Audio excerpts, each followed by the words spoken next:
Dears, എല്ലാവർക്കും സുഖാണോ? കായ്പയ്ക്ക ആർക്കും തന്നെ ഇഷ്ടമല്ല അല്ലേ? അപ്പോൾ അതിൻ്റെ കായ്പ് ഒട്ടും തന്നെ ഇല്ലാതെ നമുക്കൊരു കായ്പയ്ക്ക തോരൻ നോക്കിയാലോ? അതിനായിട്ട് ഞാനിവിടെ എടുത്തിട്ടുള്ളത് കുറച്ച് ചക്കക്കുരുവാണ്. ചക്കക്കുരു കായ്പയ്ക്കയുടെ കായ്പിനെ നന്നായിട്ട് വലിച്ചെടുക്കും. പിന്നെ 2 മുതൽ 3 വരെ കായ്പയ്ക്ക എടുക്കുക. പിന്നെ കുറച്ച് ചുവന്നുള്ളി, കുറച്ച് വെളുത്തുള്ളി, ഒരു പച്ചമുളക് കേട്ടോ. അതിനായിട്ട് നമുക്ക് ചീനച്ചട്ടിയിലേക്ക് കുറച്ച് വെളിച്ചെണ്ണ ഒഴിച്ചു കൊടുക്കാം. അതിനു മുമ്പ് ഞാൻ വെളുത്തുള്ളിയും പച്ചമുളകും ഉള്ളിയും ചെറിയ ഉള്ളിയും കൂടിയിട്ട് മിക്സിയിൽ ഒന്ന് കറക്കി എടുത്തിട്ടുണ്ടായിരുന്നു. അതൊന്നിട്ട് മൂപ്പിക്കണം, നന്നായിട്ട് മൂപ്പിക്കണം കേട്ടോ. വീഡിയോ സബ്സ്ക്രൈബ് ചെയ്യാതെ കാണുന്നവരാണെങ്കിൽ ഒന്ന് സബ്സ്ക്രൈബ് ചെയ്ത് തൊട്ടടുത്ത ബെല്ലൈക്കണും കൂടി ഒന്ന് അമർത്തി സപ്പോർട്ട് ചെയ്യണേ. വെളുത്തുള്ളിയും ചുവന്നുള്ളിയും പച്ചമുളകും ഒക്കെ നന്നായി മൂത്ത് വന്നിട്ടുണ്ട്. ഈ സ്റ്റേജിൽ നമുക്ക് ചക്കക്കുരു ഇട്ട് കൊടുത്ത് കേട്ടോ. ആവശ്യത്തിന് ഉപ്പും വെള്ളവും കൂടി ചേർത്ത് പകുതി വേവിച്ചെടുക്കാം.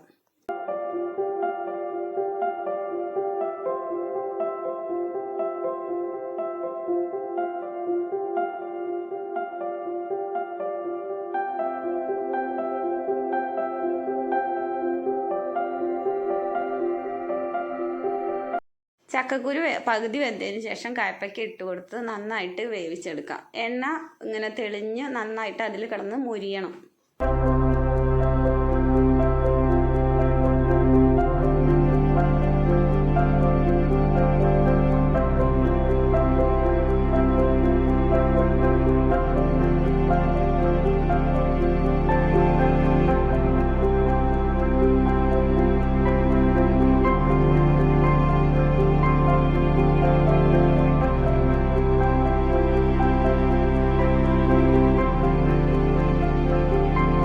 ചക്കക്കുരും കായ്പയ്ക്കയും കൂടി നന്നായി എണ്ണയിൽ കിടന്ന് മൊരിഞ്ഞു വന്നിട്ടുണ്ട്. ഈ സമയത്ത് നമുക്ക് കുറച്ച് നാളികേരം കൂടി ചേർത്ത് നന്നായി ഇളക്കി കൊടുത്ത് വാങ്ങി വയ്ക്കാവുന്നതാണ്.